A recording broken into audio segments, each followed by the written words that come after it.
In the face of a terrorist offensive, Iraqi security forces have proven unable to defend a number of cities, which has allowed the terrorists to overrun a part of Iraq's territory. And this poses a danger to Iraq and its people, and given the nature of these terrorists, it could pose a threat eventually to American interests as well. Now, this threat is not brand new.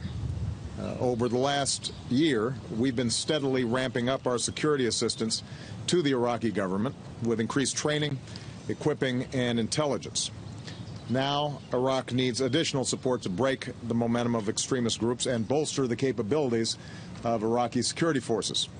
We will not be sending U.S. troops back into combat in Iraq, but I have asked my national security team to prepare a range of other options that could help support Iraq security forces, and I'll be reviewing those options in the days ahead. I do want to be clear, though, this is not solely or even primarily a military challenge. Over the past decade, American troops have made extraordinary sacrifices to give Iraqis an opportunity to claim their own future. Unfortunately, Iraqis' leaders have been unable to overcome too often the mistrust and sectarian differences that have long been simmering there. And that's created vulnerabilities within the Iraqi government as well as their security forces.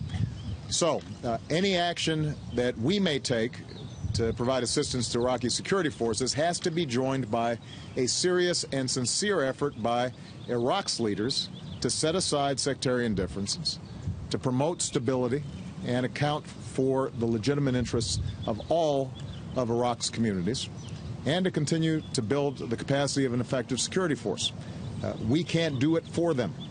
And in the absence of this type of political effort, short-term military action, including any assistance we might provide, won't succeed. So this should be a wake-up call. Iraq's leaders have to demonstrate a willingness to make hard decisions and compromises on behalf of the Iraqi people in order to bring the country together. In that effort, they will have the support of the United States and our friends and our allies. Now, Iraq's neighbors also have some responsibilities to support this process.